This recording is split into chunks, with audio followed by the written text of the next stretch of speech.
Buenos días, me llamo Edgar Strehle y quería comentar el libro Retorno a Atenas de José Luis Moreno Pestaña,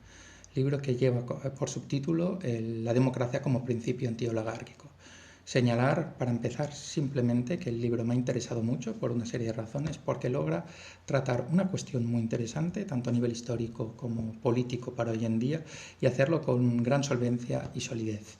Por eso mismo creo que es un texto que puede ser de una gran utilidad para repensar cuestiones políticas y filosóficas hoy en día, y especialmente centradas en un problema o una cuestión como la institución del sorteo y el potencial positivo que su introducción en las instituciones hoy en día podría desencadenar. Por eso mismo, considero que el libro se ha convertido rápidamente en una obra de referencia y que además hay que destacar que ha llegado en un momento que podríamos considerar como muy oportuno, puesto que ha aparecido en una coyuntura, en un contexto de bastante pesimismo, de desilusión, de desencanto, de una sensación, si queréis, de crisis o de imperfección en la democracia, y donde una cuestión como la del sorteo precisamente podría ser un resorte que podría ayudar a dinamizar, mejorar o renovar lo que sería el marco político actual.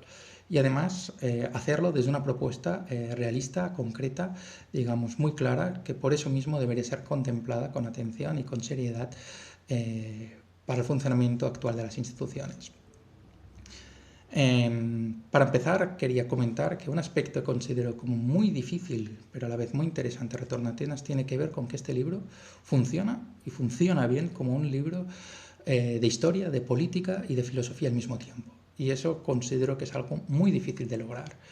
Como se percibe claramente por el título, el libro está interrogando el pasado de Atenas, pero lo hace, digamos, de una manera desapasionada, analítica y atenta. Es decir, que no cae en las simplificaciones clásicas de a favor o en contra, en los idealismos, en las condenas por entero de la antigua Atenas. Aquí lo que nos encontramos es con una cosa diferente. El gesto es otro y pienso que además está animado por una cierta distancia emocional que es muy de agradecer. De lo que se trata no es tanto de intentar elogiar o de criticar la antigua Atenas, sino de interrogarla crítica y productivamente, digamos, para nuestro presente, e interrogarla desde un elemento concreto, ¿no? Es decir, de analizar el diseño institucional de la antigua Atenas y fijarse sobre todo en cómo una institución como la del sorteo, la cual, con la salvedad de ciertas excepciones, ha sido tradicionalmente olvidada o despreciada en la historia del pensamiento, en la historia de la democracia, y siempre con el fin de que no se pierde, digamos, de cómo podría, digamos, esta institución ayudarnos en nuestro sistema político actual. De este modo, lo que se constata en el libro es una conexión entre el pasado y el presente, pero que, sin embargo, en el desarrollo del libro rápidamente gana una mayor complejidad, puesto que ya no se trata de una relación únicamente directa o bilateral, sino que también, digamos, se detiene en un momento intermedio, que es la recepción de esta cuestión en la historia del pensamiento político en un momento determinado, en una coyuntura concreta, que orbita en torno a los debates que hubo sobre esta cuestión en el contexto histórico francés posterior al mayo del 68,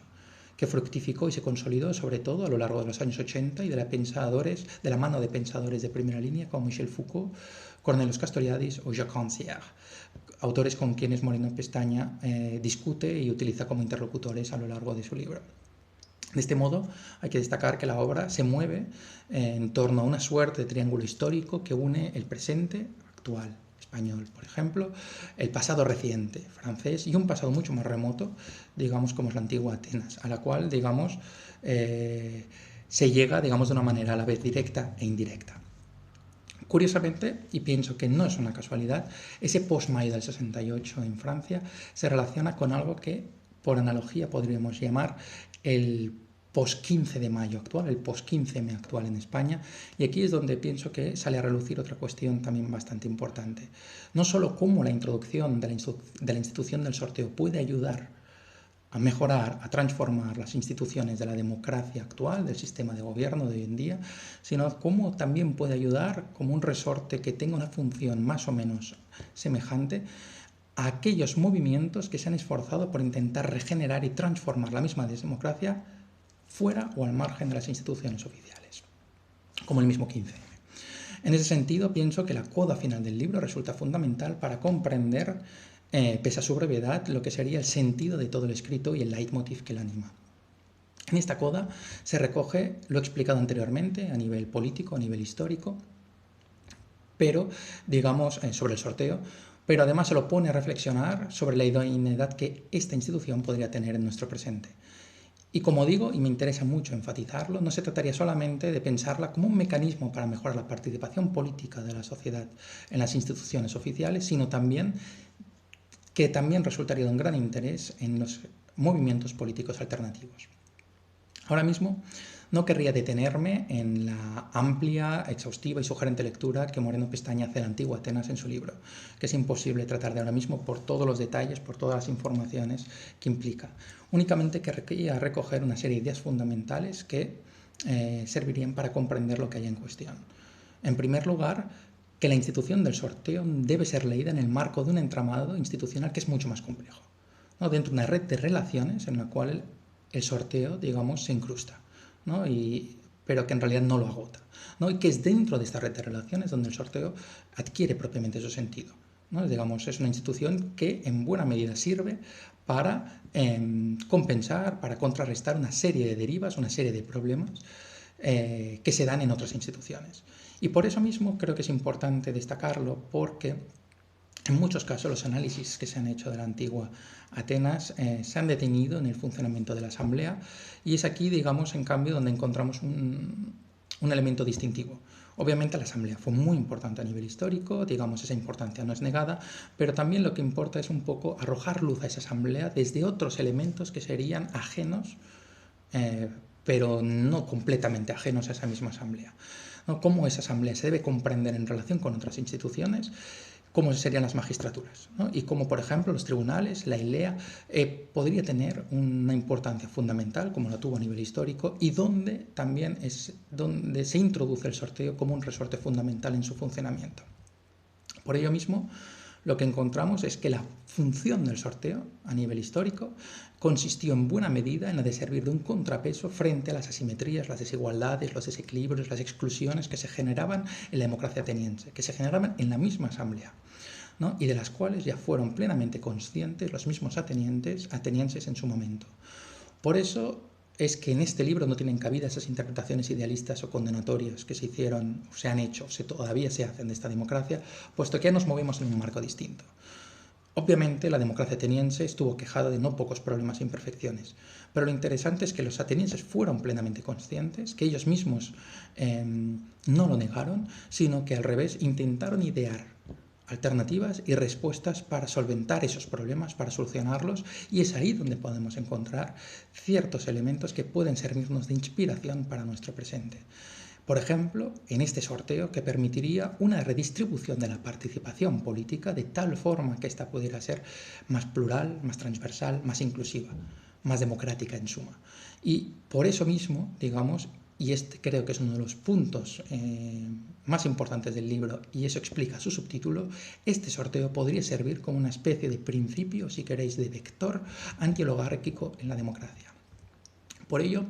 hay que destacar que este viaje a la antigua Atenas no se queda simplemente en el lejano pasado griego y se revela en realidad como un trayecto que es de ida y vuelta, que obviamente acaba concluyendo en nuestro presente. En este contexto, uno que ya es plenamente actual, Retorno a Atenas sirve como una crítica tanto contra el imaginario tecnocrático, aquel que excluye de las decisiones a quienes no saben, y como también contra las visiones fundamentalmente electoralistas de la democracia, aquellas que reducen la democracia básicamente al hecho de votar y nada más,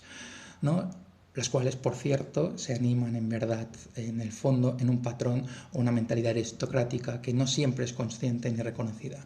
Pero al mismo tiempo el libro también se desmarca de concepciones más radicales de democracia que la entienden única o mayormente desde un esquema como el asambleario. Pues en tales casos muchas veces se olvida que esta misma asamblea se encuentra encastrada dentro de una sociedad, dentro de otros elementos a los cuales nos es ajena y que también, obviamente, influyen en su desarrollo. Es decir, buena parte de lo que se desarrolla dentro de las asambleas depende no solo de lo que ocurre dentro de ellas, sino también fuera de ellas. Pues una participación continua y comprometida requiere que se satisfagan unas condiciones materiales que, como sabemos, no se dan en muchos casos. Por ello, una vez expuesta sumariamente la temática del libro, me gustaría concluir con una cuestión. Uno de los aspectos que creo que más se pueden extraer de la lectura de este libro es esta cuestión que he comentado de la importancia de la dimensión relacional de las instituciones. Y por eso quería conectar la cuestión del sorteo con una que es de plena actualidad, que está muy en boga, especialmente en estos días, como la de la renta básica universal. En la antigua Atenas, por ejemplo, en las magistraturas, en los tribunales, en la Ilíada, el ejercicio ciudadano de estas magistraturas estaba remunerado, ¿no? Primero con un óbolo al día y más tarde, en el 425 a.C., con 3 óbolos al día. Y eso era uno de los elementos clave que pudiera facilitar la participación de la ciudadana y a la vez intentar evitar que las desigualdades económicas de riqueza se pudieran tener su reflejo también en la participación política. Ahora bien, lo que me pregunto es qué se debería o qué se podría hacer en una coyuntura actual con una situación económica tan marcada por rasgos como la explotación, la desigualdad, con la precariedad, con contratos laborales tan leoninos. ¿No sería quizá necesario, para poder optimizar la institución del sorteo, implementar una renta básica universal? ¿No se podría quizá convertir esta remuneración concreta en un elemento perjudicial? Y eso lo digo también para otras cuestiones. Por ejemplo, para la misma participación política en movimientos políticos alternativos como el del 15M que se menciona. Una de las cuestiones que se comenta al final del libro tiene que ver con cómo uno de los factores que influyeron en la despolitización del 15M, pese a que este había hecho de la participación uno de sus elementos más distintivos y una señal de orgullo y, digamos, y de identidad para ellos mismos, pues uno de los elementos que más influyeron en la progresiva despolitización, desincentivación en la participación, fue sin duda, digamos, ciertos vicios que se fueron generando dentro de las propias asambleas, ciertas asimetrías, y que podrían ser contrapesadas o compensadas mediante la introducción de una institución como la del sorteo. ¿Hasta qué punto, digamos, otro de esos factores claves fue también la renta básica ciudadana? Por eso mismo, ¿hasta qué punto la institución del sorteo necesitaría estar sustentada por otras instituciones que le sirvieran de respaldo? Porque si no, correría el riesgo de quedarse coja. A lo largo del libro, por ejemplo, se habla de la rotación de cargos. Me gustaría que se profundizara precisamente en esta cuestión de la dimensión relacional de las instituciones y cómo, digamos, la implementación de unas quizás requeriría, no lo sé, lo pregunto, la introducción de otras para que pudieran servir de una manera óptima. Bien, con todo esto finalizo y simplemente agradecer, digamos, que se me haya invitado a comentar el libro y recomendar de nuevo su lectura, que considero que es sin duda un libro muy interesante hoy en día y muy oportuno.